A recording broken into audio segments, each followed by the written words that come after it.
बार नीति भी ये कहती है कि एक उम्र में बड़ा हो और एक उम्र में छोटा हो, तो जो छोटा मांगे वो उसको पहले मिलना चाहिए। तो अर्जुन, तुम दुर्योधन भाई से छोटे हो, तो पहला चांस तुम्हारा, तुम पसंद करो, तुम क्या चाहते हो। महाभारत में हम लोग देखते हैं कौरव और पांडव दोनों कुरुक्षेत्र के युद्ध के लिए भगवान द्वारकानाथ प्रभु के पास सहायता के लिए आए, यानी अर्जुन भी दुर्योधन भी।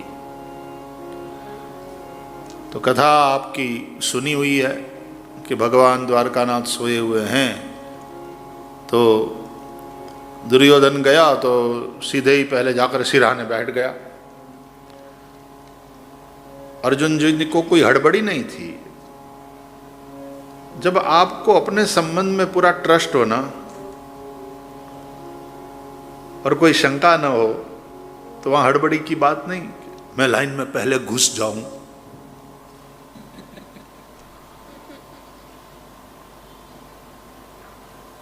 तो लोग एकदम जल्दी से चल करके बैठ जाते हैं।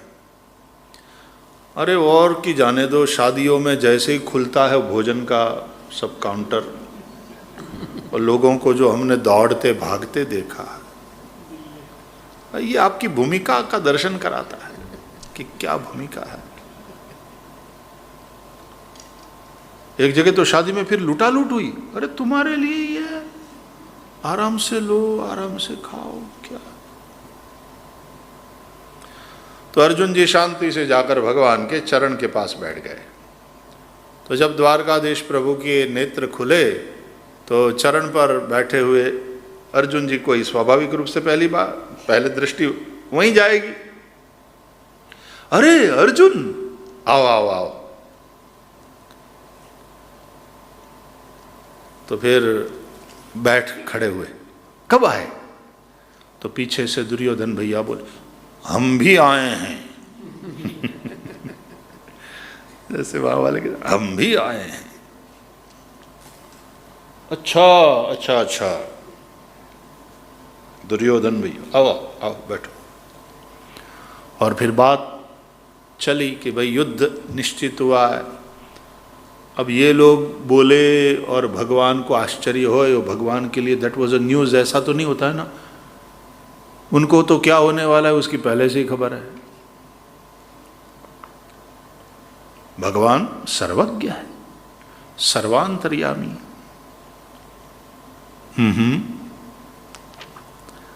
तो हम आपसे सहायता चाहते हैं।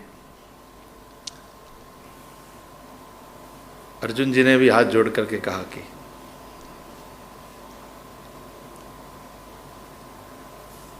तो भगवान ने कहा कि ठीक है भाई, आप दोनों मदद मांगने आए हो युद्ध में, तो देखो एक पक्ष में हमारी नारायणी सेना रहेगी सशस्त्र, और एक पक्ष में हम अकेले रहेंगे निशस्त्र, क्योंकि 1 वर्ष पर्यंत शस्त्र नहीं उठाने की हम प्रतिज्ञा किए हुए।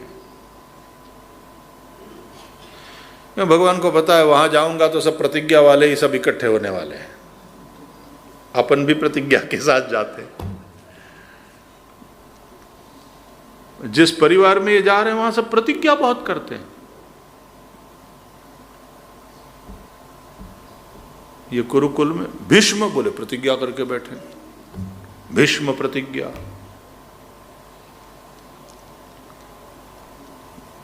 भीम बोले प्रतिज्ञा। वो दुशासन को देखा, प्रतिज्ञा करके बैठे। दुर्योधन, तेरी जंघा को फाड़ न दिया मैंने, और दुष्ट दुशासन, तेरा लहू मैंने नहीं पिया, मेरा नाम भीमसेन। द्रौपदी प्रतिज्ञा, जब तक इसको दंड कोई न दे मैं अपने बाल बांधूंगी नहीं। और फिर आगे चल करके अर्जुन ने भी प्रतिज्ञा, कल सूर्यास्त तक यदि मैंने जयद्रथ को नहीं मारा तो मैं अग्नि में प्रवेश कर लूंगा। तो भगवान श्री कृष्ण, यार तुम लोग इतनी प्रतिज्ञा क्यों करते हैं? हॉबी है क्या तुम लोगों की? प्रतिज्ञा प्रतिज्ञा प्रतिज्ञा।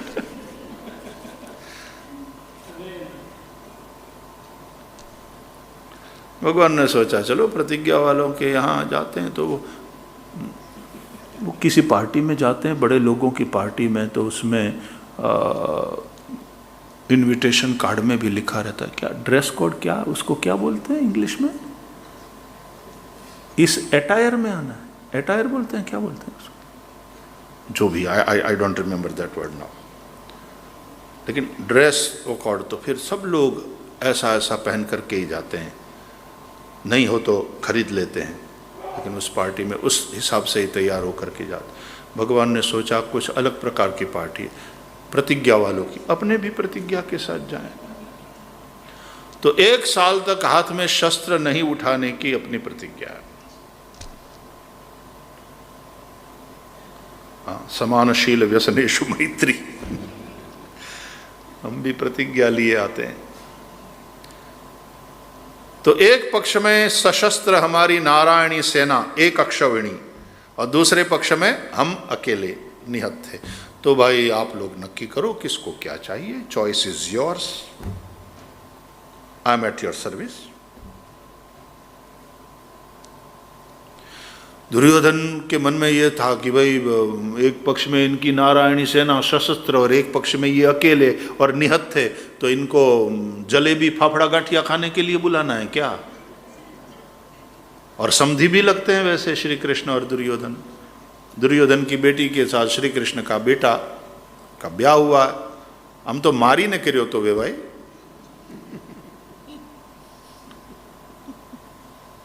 लक्ष्मणा को चुराया, हरण करके ले आया सांब, जाम्बवती से हुआ बेटा, श्री कृष्ण का बेटा।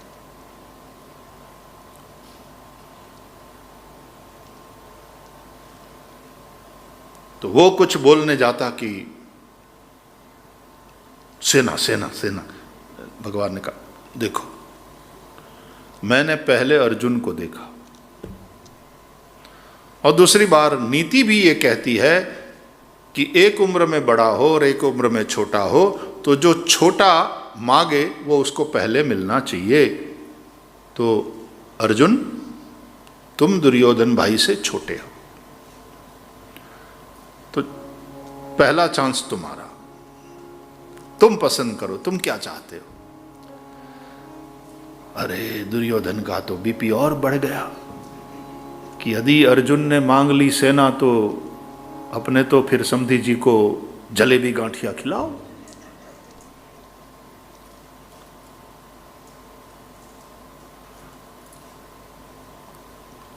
और फिर बेटे का बाप हो तो थोड़ा दादागिरी भी करेगा, अपने तो बेटी के बाप है। दुर्योधन ने सोचा बेटे के बाप को संभालना पड़ेगा। तो अर्जुन जी ने कहा प्रभु मैं आपकी नारायणी सेना और दुर्योधन का बीपी 350 के ऊपर, नहीं चाहता, एकदम डाउन। प्रभु मैं तो आपको चाहता हूं कि आप हमारे पक्ष में रहें। दुर्योधन ने मन ही मन सोचा थैंक गॉड।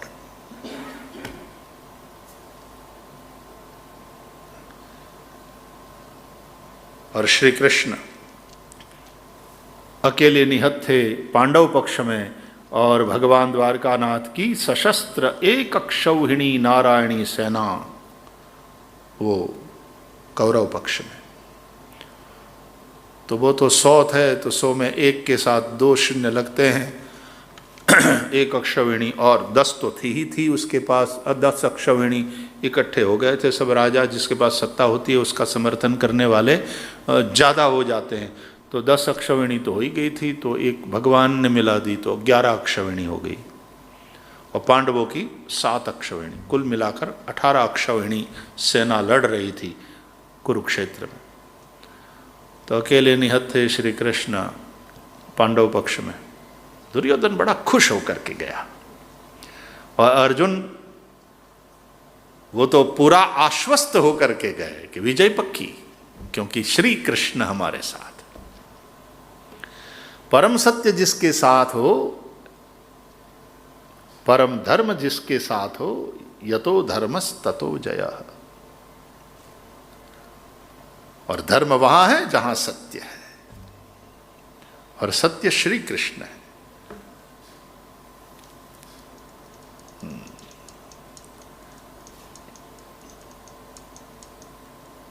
तो द्वारका तो बढ़ी चढ़ी समृद्ध। तो क्या बताया, कहते हैं भगवान आद्य शंकराचार्य, प्रवृद्धः शक्तः शीघ्रकारी च दक्षः, बढ़ा चढ़ा शक्तिमान तथा शीघ्र कार्य करने वाला, ये तीन दक्ष है। ये परमात्मा में तीनों बातें निश्चित है, इसलिए वे दक्ष है।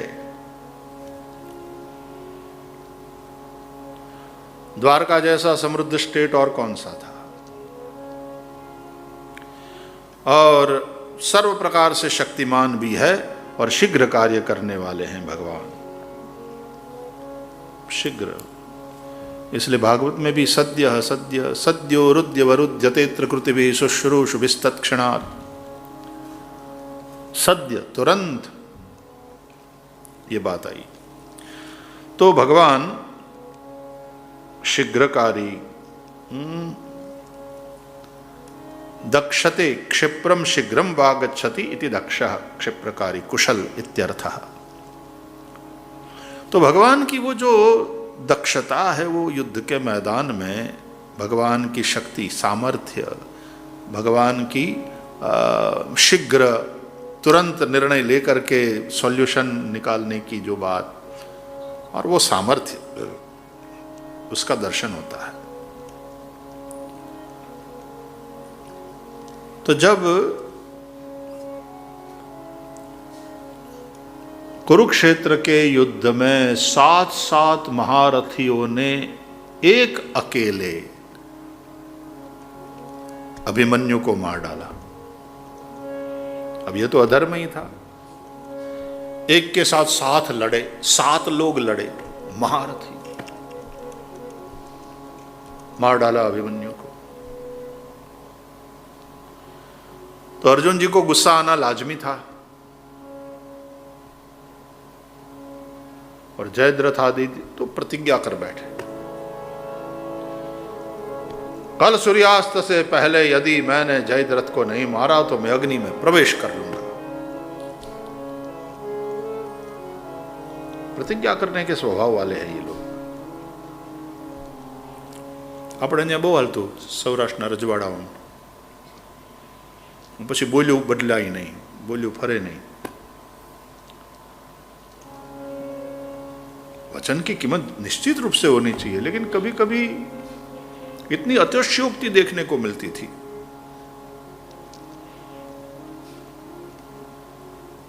चलो उसमें नहीं जाएं, क्योंकि वो फिर और ज्यादा लंबा हो जाएगा। तो 14वां दिन है। 10वें दिन तो पितामह भीष्म पड़े हैं, और फिर वो शेष बाणशैया पर, शरशैया पर। अब गुरु द्रोण सेनापतित्व कर रहे हैं कौरव सेना का। तो 11 से लेकर के 15 दिन, 11, 12, 13, 14, 15, ये 5 दिन गुरु द्रोण का सेनापतित्व, वो चीफ थे।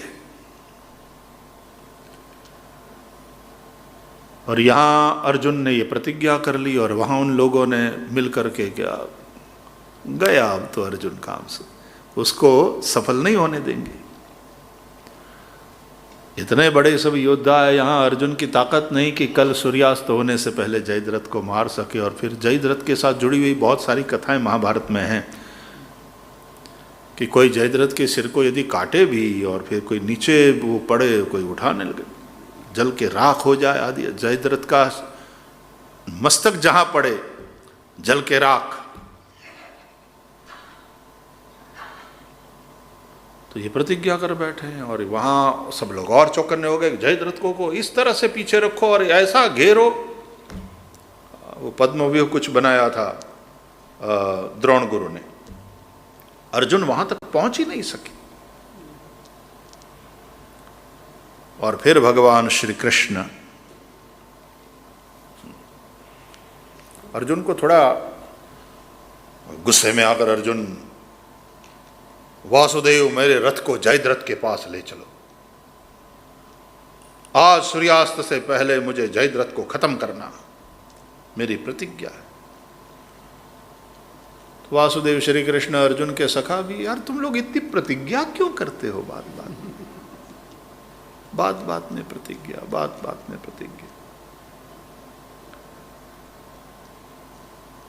बोले अब तो मैं कर चुका हूं और सूर्यास्त से पहले मुझे मारना है उसे, नहीं तो मैं अग्नि में प्रवेश कर लूंगा वासुदेव।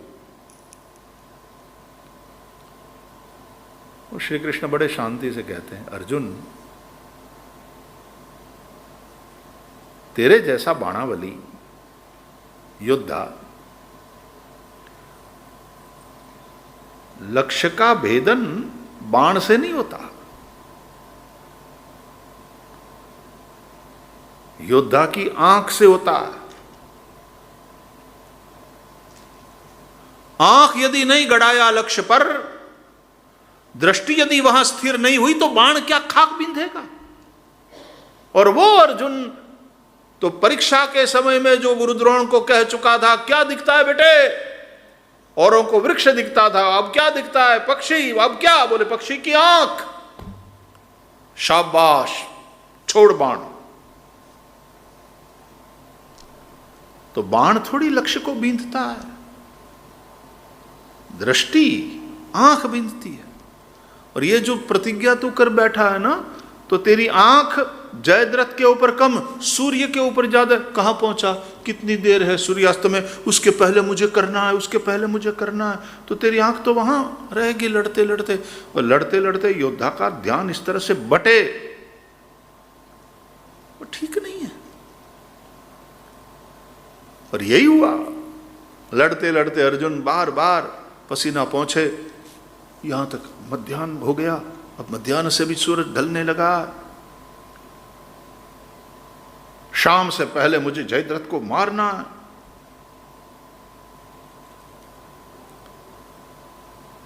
और फिर किस तरह से भगवान ने अच्छा सूर्यास्त हो गया ऐसा लगा सबको, और कौरव सेना में जो लोग उछले हैं कि सूर्यास्त हो गया, सूर्यास्त हो गया, अर्जुन नहीं मार पाया जयद्रथ को, अब तो वो अग्नि में प्रवेश कर गया काम से।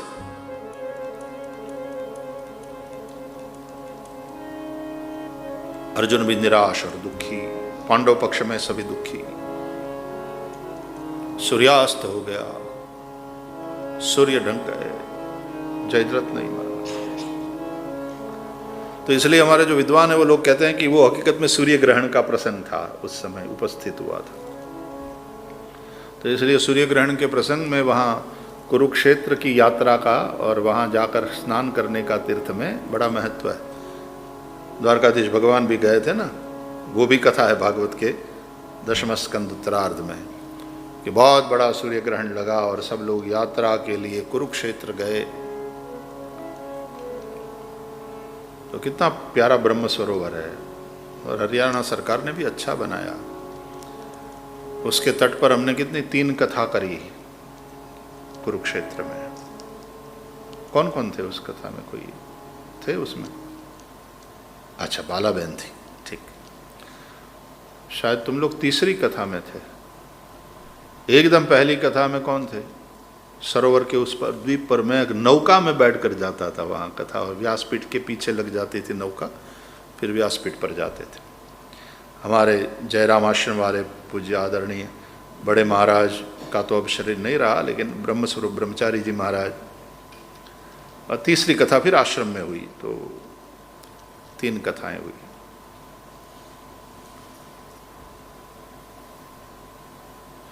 तो सूर्य नारायण ढक गए,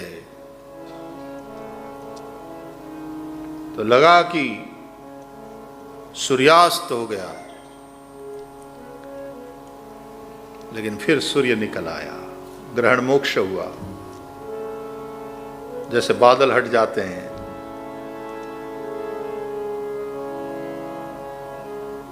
और तब अचानक बाजी पलट गई कि नहीं नहीं नहीं नहीं, अभी सनसेट नहीं हुआ है। और फिर दक्ष द्वारकाधीश सामने है, साथ में है, और जिस तरह से भगवान ने जयद्रथ को अर्जुन के द्वारा मराया, और फिर वो मस्तक उसका वहां से कटकर उसका बाप जहां तपस्या कर रहा था उसकी गोद में गिरा, तो मस्तक और बाप दोनों जय श्री कृष्ण हो गए। तो वृद्ध्या शक्त्या शीघ्र कृत्या सम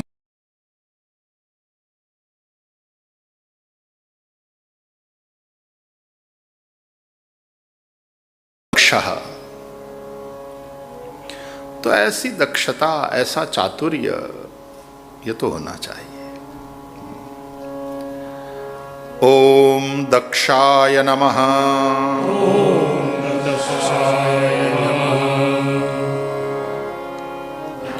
शिव रहस्य के अनुसार सर्वप्रथम मृकंड ऋषि ने यह नाम मंत्र जपा, और उससे मृकंड को दक्षता प्राप्त हुई। तो यह मंत्र दक्षताप्रद है।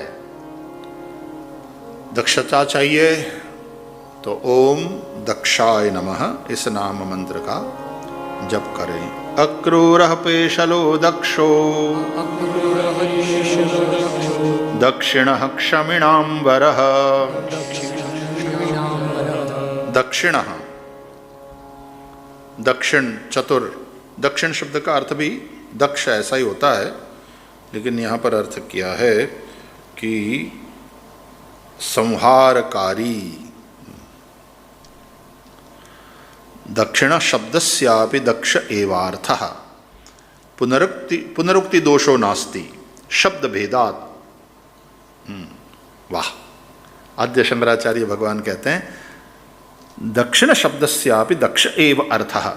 दक्षिण शब्द का अर्थ भी दक्ष ही है, लेकिन शब्द भेद होने के कारण यहां पुनरुक्ति दोष नहीं है। तो वैसे समानार्थी से दिखते हैं शब्द, लेकिन एकदम सिनोनिमस नहीं होते वर्ड्स। तो जल का अपना अर्थ होता है, पानी का अपना अर्थ होता है, वारी का अपना अर्थ होता है, अंबु का अपना अर्थ होता है।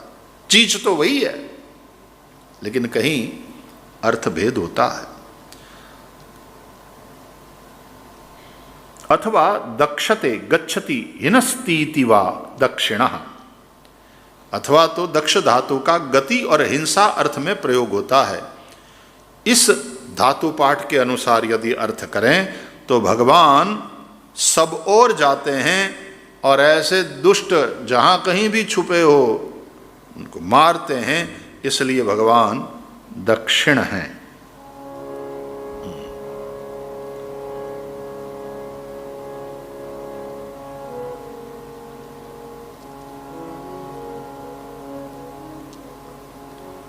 कहाँ? द्वारका। और द्वारका की सभा में आकर के कोई गुहार लगाए कि प्रभु जरासंध ने राजाओं को उसके राज्य लूट करके राजाओं को कैद कर दिया, वो नरमेध यज्ञ करने वाला है। उन राजाओं के दूत के रूप में मैं प्रस्तुत हूं, उन राजाओं की ओर से प्रार्थना करता हूं, आप न्याय दिलवाओ। पहुंचते हैं, भीमसेन के द्वारा जरासंध का उसको मरवाते हैं। जरासंध को तो मारा भीमसेन ने, क्रोध, ये तो अक्रोध है, अक्रूर है। तो भीमसेन ने तो क्रोध पूर्वक मारा, जरासंध को फाड़ के रख दिया। और कहाँ द्वारका और कहाँ वो भौमासुर। ओखा से असम तक पहुंचे, वहां जाकर मुर दैत्य को मारा, मुरारी कहलाए, भौमासुर को मारा, उसने कैद करी हुई 16,100 कन्याओं को छुड़ाया।